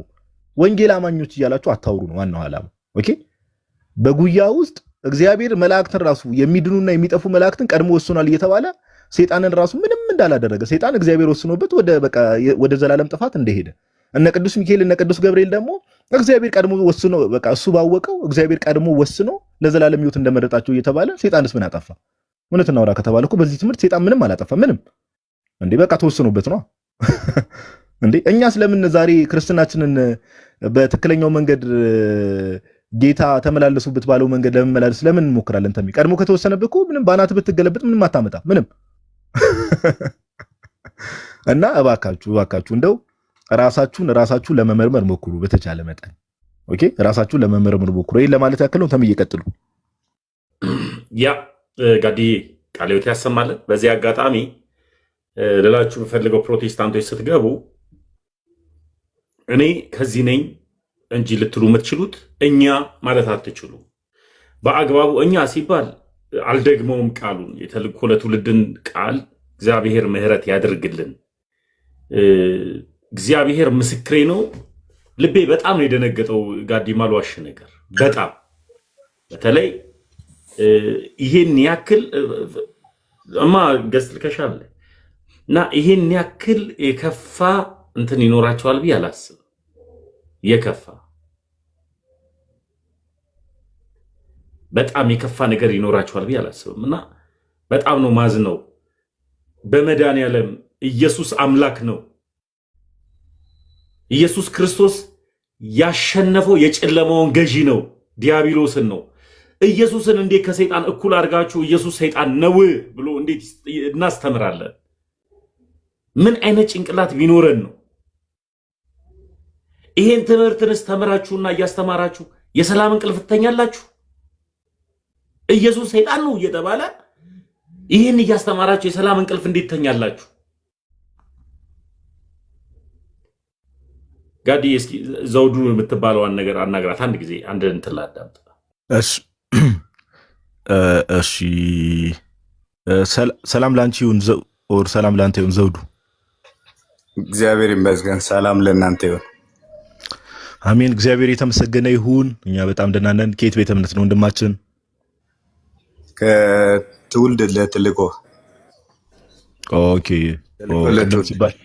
ቅድም ተሚ ሲለው የነበረው ቤተ እምነት ማለት ነው።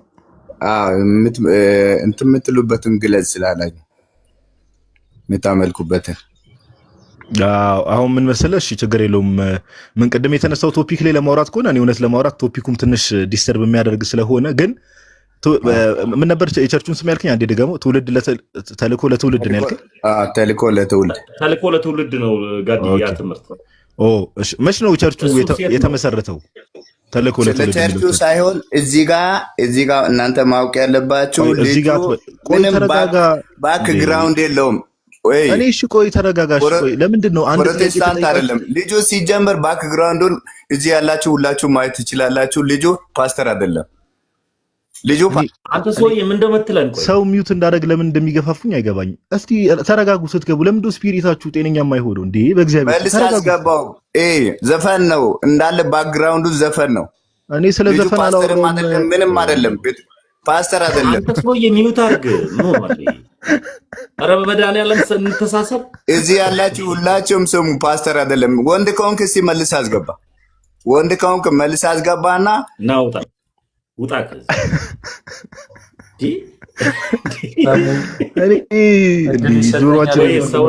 ትቀጥላለህ ከጋዲ ጋር። ቆይ አንድ ጊዜ ሚውት አድርግ። ጋዲ የተወሰነ ይበል። ስትገቡ የመረጋጋት መንፈስ ጋዲ ይቀጥል። አይ እኔ ለምንድን ነው ቆይ ስትገቡ እየጮኋችሁ የምትገቡት? ኧረ በጌታ ስም እንዴ! ደግሞ የመንፈስ ቅዱስ ጸጋ እያላችሁ የምትጮሁትም እናንተ እኮ ናችሁ እንዴ! ጭራሽ የመንፈስ ቅዱስ እኮ ምኑም አይታየም እኮ እንዴ! እስቲ ተረጋጉ እንዴ! እስቲ ረጋ ብሉ። ስትገቡ ረጋ ብላችሁ ለማውራት ግቡ። እየጮኋችሁ አትግቡ እንዴ! መንገድ ላይ እኮ ወይ ለስብከት የወጣችሁ ነው የምመስሉት እኮ። ፕሊዝ ኧረ በጌታ ስም ተረጋጉና ለመማማር ይሁን ስትገቡ።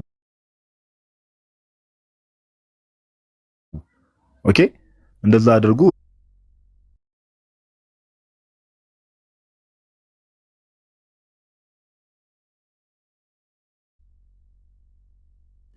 ጋዲዬ አናግረው። ሰውነት ዮኔስ የት ቤተ እምነት ነህ? ብቻ መሰለኝ አይደል? አዎ ክርስቲያን ነኝ። እንዴት አላችሁ? አለን። ያው በአንዳንድ ነገሮችን እየሰማን ነበር፣ ያው ለጆሮ የሚቀፉትን ጨምሮ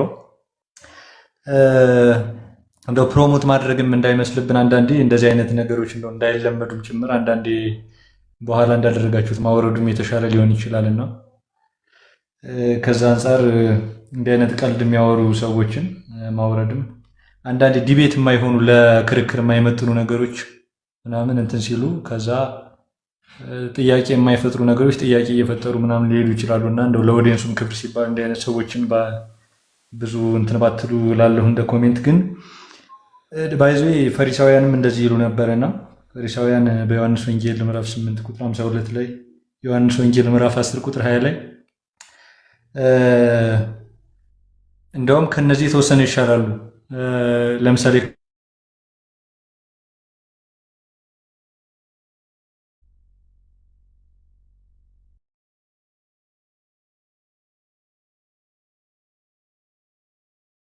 አይ ጋኔን አለበት እያሉ ይሉ ነበር እና ፈሪሳውያን ይሉት የነበረውን እንደውም እነሱ ደግሞ ትንሽ ከፍ አድርገው ስኬሉን የተወሰነ እንደዛ አይነት ነገር ይዘው ሲመጡ ብዙ ባንቀበላቸው። ጋዲን ስላገኘሁት በጣም ደስ ብሎኛል። ሌሎችንም ወንድሞች አንድ ጥያቄ ጋዲሳን ለመጠየቅ ነበረ። ጋዲሳ መጠየቅ እችላለሁ? ሰላም ላንተ ይሁን ወንድሜ። ሜቢ አላቅም ከርዕስ መውጣት ካልሆነ የምችለው ከሆነ እሺ ለሞከረው። እሺ ወንድማችን። እሺ እግዚአብሔር ይስጥልኝ። ሰላም ላንተ ይሁን። አመሰግናለሁ። አንድ ወዳጅ አለኝና በቅርቡ የተዋወቅኩት ምንድነው የይሖዋ ምስክር ምናምን የሚባል ኦኬ፣ ጆቫስ ዊትነስ የሚባሉት የይሖዋ ምስክሮች እና ለነሱ የተወሰነ ፖይንት እንድትነግረኝ ነው። ያው መምህራንን ለማገናኘት ነው። በእርግጥ እኔ ፕሮሚስ ያደረግኩለት ነገር ያው ብዙ መምህራን አሉ፣ እነርሱ እንደማገናኘው ነው። ግን ከኔ ጋር በደንብ ማውራት ይፈልጋል እና የተወሰነ ፖይንት ብትነግረኝ ያው እንዲማር ነው እንዲድን ነው እንጂ ለክርክር ፐርፐስ አይደለም። አንድ እንትን መጽሐፍ አለ። አሁን ምን መሰለ የይሖዋ ምስክሮች ወይ ደግሞ እነዚህ ጆቫስ ዊትነስ የሚባሉት ያው የዚህ ዘመን አሪዮሳውያን እንደማለት ናቸው። ምንድነው ትምህርታቸው? ያው ትምህርታቸው ማወቅ ይፈልጋል መጀመሪያ ዲፌንድ ከማድረጉ በፊትና ትምህርታቸው ባጭሩ ምንድነው አጠር ባለ መልኩ ወልድ ፍጡር ነው። ኦኬ፣ አብ ወልድን ፈጥሮ ከስነ ፍጥረት በፊት ማለት ነው። አብ ወልድን ፈጥሮ በወልድ ደግሞ ዓለማትን ፈጠረ የሚል አይነት ትምህርት ነው ያላቸው። ያው በስላሴ አያምኑም እንዳልኩ ወልድ ፍጡር ነው ብለው ነው የሚያምኑት። ያው አሪዮስ በፊት ይጠቅስ እንደነበረው መጽሐፈ ምሳሌ ምዕራፍ 8 ነው የሚጠቅሰው የሚጠቅሱት ብዙ ጊዜ ጥበብ የምትናገርበትን ክፍል አለ። መጽሐፈ ምሳሌ ምዕራፍ 8 ከቁጥር 21 22 ጀምሮ ያለውን ክፍል። ከዛ ስለ መንፈስ ቅዱስ ሲናገሩ ደግሞ መንፈስ ቅዱስ የራሱ አካል አለው ብለው አያምኑም። ኃይል ብቻ ነው ኢትስ ጀስት ኤ ፓወር ብለው ነው የሚያምኑት። ኦኬ፣ እንደዛ ብለው ነው የሚያምኑት። ስለዚህ ሁሌም ከይሖዋ ምስክሮች ጋር ስናወራ መጀመሪያ ማውራት ያለብን እነሱ ብዙ ጊዜ ሌላውን ነገር ማይነር አድርገው አለ አይደል። እነዚህ ለምሳሌ በዓል ለምዶ የምታከብሩት መጽሐፍ ቅዱስ ላይ እኮ ለምሳሌ በበዓላት ደረጃ የሐሙስ ራት የሚባሉን በዓል ብቻ ነው የሚያከብሩት። ስለ ሲኦልና ስለ ገነት በሚያስተምሩበት ጊዜ እንዳልኩ ለምሳሌ ከዚህ በኋላ ልክ ሰው ሲሞት ባይ ዲፎልት በቃ ዝም ብሎ ነው የሚቆየው። ክርስቶስ ዳግም ለፍርድ እስኪመጣ በቃ ምንም የትኛውም ሰው ሲሞት ዝም ብሎ ይቆይና ከዛ በኋላ ደግሞ ገነትና መንግስት ሰማያት የሚገቡት በዛው ይገባሉ። ሲኦል ግን የሚባል ነገር የዘላለም ስቃይ የሚባል ነገር የለም። ነፍስ ፔሪሽ ነው የምታደርገው ነው የሚሉት አለ አይደል። ከመኖር ወደ አለመኖር ነው የምትሄደው እንጂ ስቃይ የሚባል ነገር የለም የሚል እምነት አላቸው። ኮምፕሊትሊ መጽሐፍ ቅዱስ ያልሆነ ትምህርት ነው ይህም ትምህርት። ለምንድን ነው ይህም በዓል የምታከብሩት? ለምንድን ነው እንዲሆነው? ለምንድን ነው እንዲሆነው አይነት ነገር ማውራት የሚፈልጉት። ግን በመጀመሪያ ሁሌም ከነሱ ጋር ስናወራ ማውራት ያለብን መሰረቱ መሆን ያለበት የክርስቶስ ኢየሱስ አምላክነት ላይ ኦኬ፣ ወልድ የባህሪ አምላክ መሆኑን እዛ ላይ ነው። ኦኬ፣ እሱን ማሳየት ከቻለ ሌሎች ነገሮች ቀስ ብለው የሚመጡ ነገሮች ናቸውና ሜቢ አንድ መጽሐፍ አላውቅም ቆይቻለሁ ካነበብኩት ግን ፖፕ ሽኖዳን የአቡነ ሽኖዳን አጌንስት እንግሊዝኛ መጽሐፍ እንግሊዝኛ ማቴሪያል ታነባለህ ወንድማችን? የሚያስቸግር አይመስለኝም አይደል? እሺ ንገረኛው ሶርሱ። እሺ የፖፕ ሽኖዳን አጌንስት ጆቫስ ዊትነስ ብለህ ሰርች አድርግ። ያው የፖፕ ሽኖዳን መጽሐፎች ጉግል ላይ ፍሪ ስለሆኑ ቀለል ባለ መልኩ አቡነ ሽኖዳ ብዙ አያንዛዙትም እንዳልኩ አጠር ቀለል ባለ መልኩ እነሱ የሚያነሷቸው ምንፍቅናዎችን ኢዚሊ አድሬስ ያደርጋሉ እና መልስም ይሰጡባቸዋልና ፖፕ ሽኖዳ አጌንስት ጆቫስ ዊትነስስ የሚል መጽሐፍ አላቸው በፒዲኤፍ ማለት ነው። እና ኦንላይን ሰርች ብታደርገው በእርግጠኝነት ታገኘዋለህ። እሱን መጽሐፍ አንብበው ይጠቅማል። አንዳንድ ሪፈረንስም ይጠቅማል። እንደዛ አድርግ። ከዛ ባለፈ እነሱ መጽሐፎች ሪፈር አድርገህ እያወራ ምናምን አትሰም ፖይንት የሆነ ችግር የሚያጋጥም ከሆነ ሜቢ መተጋገዝ ያለብንም ጊዜ ምናምን ካለ ችግር የለውም። በውስጥ ሚሴ ይጻፍልኝ ወንድማችን። እሺ እጅግ አመሰግናለሁ። በቃ ኮንታክት አደርጋለሁኝ። የበለጠ እንትን ማለት ካላቸው አወራለሁ።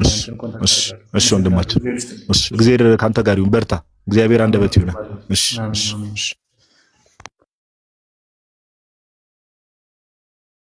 ጋዲ ወይ ታሜ አንተን ያስገባው ገዛኸኝ ኪንግ የሚለውን ገዜ ኪንግ።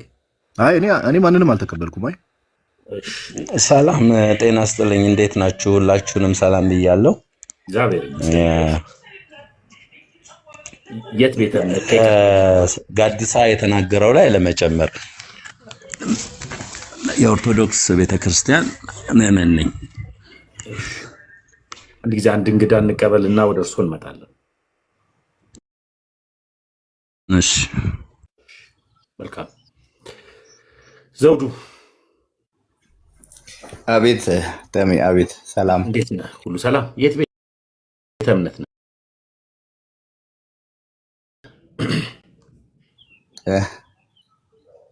ቅድም ገብቼ ነበረ ልጁ ወንድሜ የቅድምህን ትተህ አንድ ጊዜ ለምን ከፈለግ ተሸክሞ እንደ ስዕል ስለው ለምን አዞረ? ምን ይናዳንተኝ? አንድ ጊዜ ገስት ከገባ ስለ ቅድሙ ሳይሆን ስለአሁኑ ነው የማወራው። እኔ ስለ ቅድሙ አላቅም፣ ጨርሻለሁ። የት ቤተ እምነት ነህ?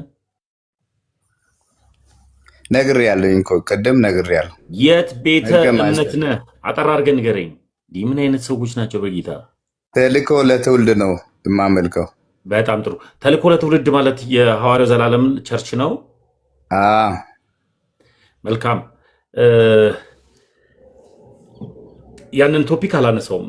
እኔ ቤት ራሱ አሁን ከዚህ በኋላ የቶፒክ የሚነሳ አይመስለኝ።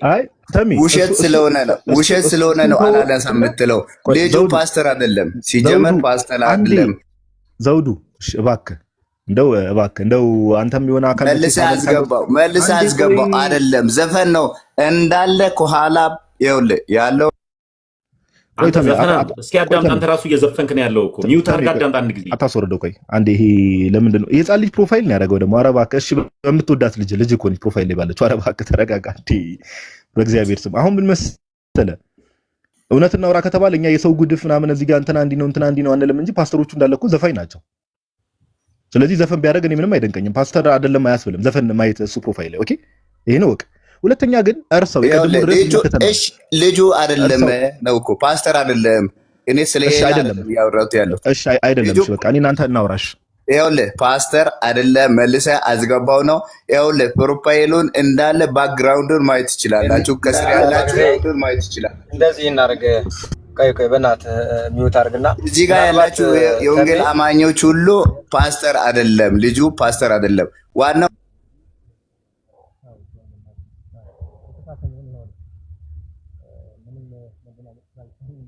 ርቃል። ቤተ ጳውሎስ አይሰማም ድምፅ ርቁ።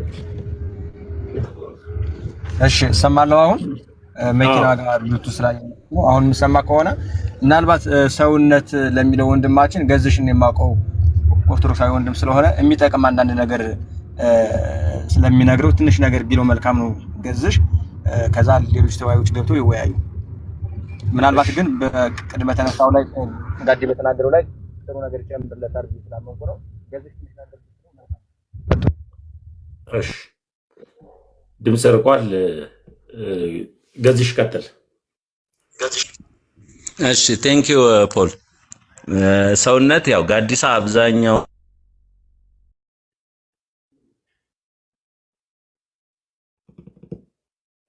የሆኑ ናቸው። ዝግጁነታቸው ምንድነው? ኢቭን ወደ አንተ ከመምጣታቸው በፊት እያንዳንዱ የራሳቸው መጽሐፍ አላቸው።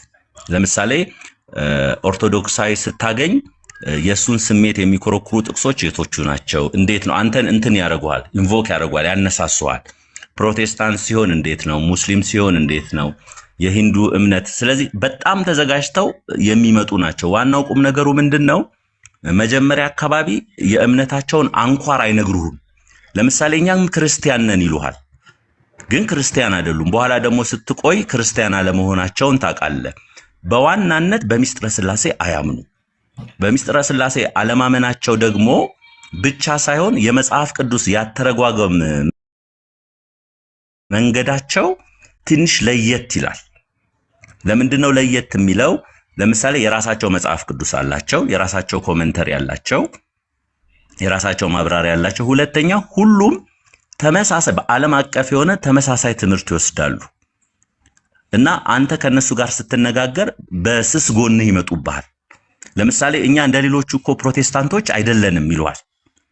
ኖርማሊ አሁን ከኦርቶዶክሳዊ ፐርስፔክቲቭ ስትነሳ ፕሮቴስታንቶች ማይሉት ነገር አሁን በሚስጥረ ስላሴ እንደምንስማማ ስለምታቅ ጥያቄ አይሆንብህም። እሱን ሳታነሳ በአንዱ ጎን ይገቡብህና እሺ መጽሐፍ ቅዱስ እናጥና፣ አተረጓጎም ትክክል አይደለም። በጣም ሎጂካል ናቸው። የቋንቋ አጠቃቀማቸው ምንም ይሄ ልንቀናባቸው የሚገባ ነው። በዚህ በመዘጋጀታቸው የሚሰጡ የሚነበቡ ጽሁፍ ስቴፑን የጠበቀ ነው። ይሄንን አንብብ አንቀጽ በአንቀጽ ጥያቄ ያለው ይሄ ንቁ መጠበቂያ ግንብ ደግሞ ተጨማሪ መጽሐፎች ይሰጣሉ። ይሄ ለምንድን ነው? ኦብጀክቲቭ ምንድን ነው? ከዋናው ከክርስትና ትምህርት ያወጡሃል። አስተምሯቸውን የመረመሩ ሰዎች ለምሳሌ ከፕሮቴስታንት ማነው ዶክተር ተስፋዬ መርምረው የሰባሎያን ኑፋቄ ነው የአሪዮስ ኑፋቄ ነው ብለው ሰባሎያን እንኳን ያለው ሊጀሶሶችን ነው የአሪዮስን ኑፋቄ ያመጡ የመሆናቸውን በጣም ትንታኔ ይሰጣል። ለምንድን ነው መጽሐፍ ቅዱስን የሚተነትኑበት መንገድ ያንተን የተዛባ ከመሆኑ አንፃር ብቻ ሳይሆን ለምሳሌ የሚስጥረ ስላሴ ትምህርት የባዕድ ትምህርት ነው ብሎ ሊያሳምኑ የማይጥሩት የማይፈነቅ ጥርጣሬ ውስጥ ይጥሉሃል። በተለይ በጣም ካልተዘጋጀህ ዝግጁነት በጣም ወሳኝ ነው። እንኳን እንደዚህ አንዳንድ ጊዜ አልፎ አልፎ የሚማር ሰው ይቅርና የተማረውን ሰው ኢንሳይክሎፒዲያ ይሄ አሁን በሜይንስትሪሙ በህይወታችን አሁን ኢንሳይክሎፒዲያ ስታንዳርድ የሆኑ መጽሐፎች የሕክምና መጽሐፎችን እንደዚህ እንቀበላለን ለህይወታችን። የብሪቲሽ ኢንሳይክሎፒዲያ እንደዚህ ነው የሚለው ይለዋል። ሁላችን አሁን ኢንሳይክሎፒዲያ የእውቀት መዝገብ እንደሆነ እናውቃለን። ከሌ የተባለው ታዋቂው እንደዚህ ነው ያለው ይለዋል። በአብዛኛው ሰዎች ሲያጠኗቸው ተከትላቸው ብትሄድ ያለው ይለዋል። በአብዛኛው ሰዎች ሲያጠኗቸው ተከትላቸው ብትሄድ ያለው ይለዋል። በአብዛኛው ሰዎች ሲያጠኗቸው ተከትላቸው ብትሄድ ያለው ይለዋል። እና እኔ አሁን እንደ ምክር እንደ ወንድማዊ ምክር መመክር ምንድነው የነሱ አንተን አታክ የሚያደርጉበት ካልተዘጋጀህ የሚመጡበትን ካላየ ሳይንስ የሚያወሩ ይመስላል። ምክንያቱም በሎጂክ ላይ በጣም የተደገፉ ናቸው፣ በሳይንስ ላይ የተደገፉ ናቸው። ለምሳሌ ደም ለምን መውሰድ እንደሌለብህ ሳይንቲፊክ ሳይንስ በራሱ የደረሰባቸው የእውነት መመሪያዎች አሉ። እነዛን ከመጽሐፍ ቅዱስ ጋር ያያይዙብሃል ለማሳሳት ሎጂካል አሁን ክስተቶች ለምሳሌ ዓለም አቀፋዊ የሆኑ ክስተቶችን መጽሐፍ ቅዱስ ውስጥ ከተው ተርጓሚ እነሱ እንደሆኑ ያሳዩዋል። ስለዚህ ምንድነው መደረግ ያለበት? ከአንድ ጆቫ ዊትነስ ጋር አንድ ሰው መነጋገር ካለበት መጀመሪያ የማይናወጥ እምነት እንዲኖርህ ያንን ትምህርትን ደግሞ የመከላከል አቅም ሊኖርህ ይገባል። ያ በምንድነው የሚገኘው? በማጥናት ከመምህራን ጋር በመሆን በተለይ ሚስጥረ ስላሴ ላይ ያለህን ትምህርት ሚስጥረ ስጋዌ ላይ ያለህ ትምህርት ወሳኝ ነው ከነሱ ጋር ለመነጋገር። እነዚህ ሁለቱ ላይ መመለስ ወሰድ ድልህ በእርግጠኛነት ነው የምነግርህ በጣም ከፍተኛ ነው። ፕሮባቢሊቲው ከፍተኛ ነው። በጣም ትዕግስተኛ ናቸው። ባልከው ሰዓት ይቀጥሩሃል። ይሄ የህይወትን ማኒፌስቴሽናቸው ለምሳሌ ፕሮቴስታንት እምነትና ስራ አይገናኝም፣ በእምነት ነው ምንድነው ነው የሚሉት። እኛ ግን እንደዛ አይደለንም፣ እምነትና ስራ እንደሚገናኝ እናምናለን ይሉሃል። አየህ፣ በዚህ መንገድ ሲመጡ ትለያላችሁ እንዴ ብለህ ስትሄድ ይሄው ህይወታችን ብታያቸው ደግሞ አለባበሳቸው ንጹህ ነው። ኤቭሪቲንግ ይሄ ማኒፌስቴሽናቸው ምንም እንትን የለውም። አስተምሯቸው ካልሆነ በስተቀር በምታየው ነገር እንዳትሸወድ ጥንቃቄ ማድረግ። በተለይ የነሱንም ጽሁፍ የሜይንስትሪሙን የክርስትና ትምህርት የሚያውቁ ሰዎች የጻፏቸውን መጽሐፎች ቅድም ጋዲሳ እንደጠቀሰው የአቡነ ሽኖዳንን መጽሐፍ በተለይ የተስፋዬን መጽሐፍ እኔ ምንም የፕሮቴስታንትም ቢሆን የእሱን መጽሐፍ ብታነብ እነሱን ለመቃወም በጣም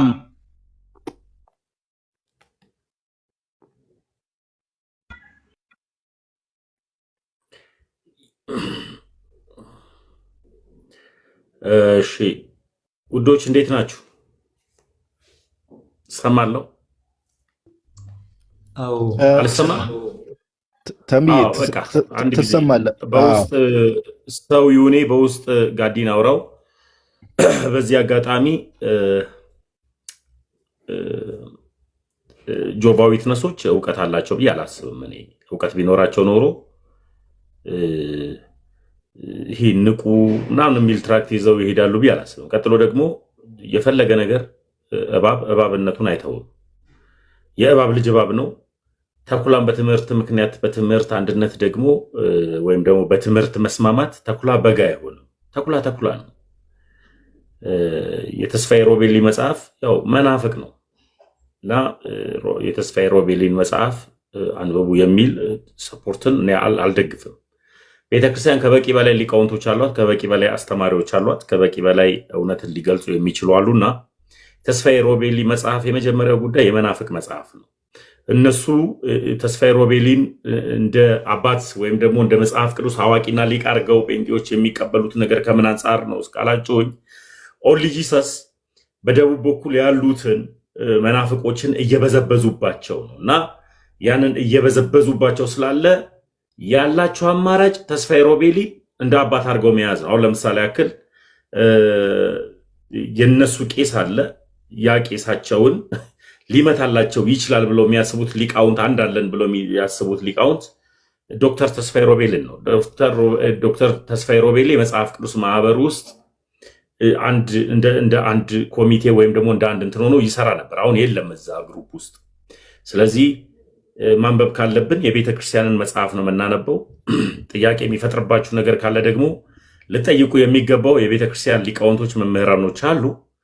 ኦልሞስት ደግሞ ሰው ኢየሱስ ክርስቶስ ራሱ ምን አለ? ኃይልን ሳትሞሉ ከኢየሩሳሌም እንዳትወጡ አለ። የሆነ እውቀት ውስጥ ሳንደርስ ከሰው ጋር መከራከሩ ምንም አይጠቅመንም። የዳንበት እውነትና ገባን ብለን የምንቀበለው እውነት ለእኛ ከበቃን ለሌላው እስክንደርስ ድረስ ኃይልን እውቀትን ከቤተክርስቲያን ከአባቶች እግር ስር ቁጭ ብለን መማር፣ ቤተክርስቲያን ያስቀመጠችውን ሊቃውንቶችን ደግሞ ቁጭ ብሎ መማር ነው። እኛ ኦርቶዶክሳውያን ነን፣ ፕሮቴስታንት አይደለንም። የሆነ ነገርን ይመታልናል ብለን ከምናስበው ከተስፋዬ ሮቤሊ ከእንትናም እያልን የምንቀበለው መጽሐፍ የለንም። በቂ የሆነ መጽሐፍ አለን፣ በቂ የሆነ ትምህርት አለን። ኦርቶዶክስ ተዋሕዶ ለዘላለም ጸንታ ትኑር። ከበቂ በላይ ማስተማሪ ስለሆነች እውቀት ደግሞ አላቸው ብዬ ደግሞ አላስብም። እኔ እነማንን ኦንሊ ጂሰሶችንም ሆነ ጆቫ ዊትነሶች የሰው ልጅ በመጽሐፍ ቅዱስ እውቀት ጎዳና ከፍ ካለ ኦርቶዶክስ አለመሆን ነው ማይችለው። ይሄ ነው እውነታው። ኦርቶዶክስ እግዚአብሔርን ስለምትሰብክ እግዚአብሔር ጣዖት ስላልሆነ ሁልጊዜም አዲስ ስለሆነ ትምህርቱ እያረካንና እየረካን ነው የምንሄደው። ጋዲ ወደ አንተ ልቀጥል ወንድም አለ። ለዚህ ነው ያስወጣሁት። አይ ወንድማችን ያው የሰጠው ምክር ኦፍኮርስ ያው ለወንድም ከማሰብ የሰጠ ነው። ግን እንደተባለው ዛሬ አይደለም እነሱ ዛሬ ለሚያነሱት ምንፍቅና ቤተክርስቲያን ዛሬ ሳይሆን የዛሬ 1700 1800 ዓመት ቅዱስ አትናቴዎስ ለምሳሌ ሴንት አትናሺየስ ማለት ነው የአሌክሳንድሪያው አጌንስት አሪያንስ የሚል ጽሁፍ አለው። ዲስኮርስ አጌንስት አሪያንስ የሚል በአራት ክፍል የተከፈለ ጽሁፍ አለው እና ዛሬ ጆቫዎች ለሚያነሱት ነገረ ክርስቶስ ላይ ለሚያነሱት ጥያቄ በሙሉ ያኔ የዛሬ 1700 ዓመት የቤተክርስቲያን አባቶች መልስ ሰጥተዋል። የዛሬ 1700 1800 ዓመት እና ቀደም እንዳልከው ቤተክርስቲያን ከበቂ በላይ ብዙ አባቶች መልስ የሰጡበት ብዙ አባቶች የክርስቶስ አምላክነት ላይ ብዙ አባቶች ጽፈዋል። ምን ብለዋል? በጣም ያው ወንድማችንም ከክፋት አይደለም በእርግጥ ያንን ሪኮመንድ ያደርገው ብዬ አስባለሁ። ግን እንደተባለው ቤተክርስቲያናችን ውስጥ የጎደለ ነገር የለም። ፐርፌክትሊ ነገረ ክርስቶስ ለቤተክርስቲያናችን የምትታማ አይደለችም። ፐርፌክትሊ ከጥንት ጀምሮ ኦልሞስት ለ2000 ዓመት ጥረት ያለ ከመጽሐፍ ቅዱስ ጀምሮ የነገረ ክርስቶስ ትምህርት አላትና በቤታችን ያሉ ጽሁፎችም ብዙ የአባቶች ጽሁፎች አሉ፣ ብዙ የሊቃውንት ጽሁፎች አሉና እነሱን አድሬስ ብናደርግ የበለጠ ሪኮመንድ ይደረጋል። ለምንድን ነው ወንድማችን ተሚያውን እንደዚህ አይነት ከቤተክርስቲያን ውጭ ያሉ መምህራን ሪኮመንድ ማድረግ ለምንድን ነው ብዙ ጊዜ ጉዳት የሚያመጣው? አንዳንድ ሰዎች የሆነ መጽሐፍ ማንበብ ይጀምሩና የነዛን ሰዎች መጽሐፍ በዛው ማንበብ ይቀጥላሉ። በዛው ለምሳሌ ዶክተር ተስፋዬ ሮቤሌ ኦኒጂሰሶችን ለመቃወም ብለው ለምሳሌ ጥምቀት ያድናል የሚለው ኦኒጂሰሶች ለምሳሌ ጥምቀት ያድናል ብለው ያምናሉ። ኦኬ በኢየሱስ ማንነት ላይ የተዛባ ትምህርት ኖሯቸው ጥምቀት ያድናል ይላሉና እነርሱን እንትን ለማለት ብሎ ጥምቀት አያድንም እንዴ?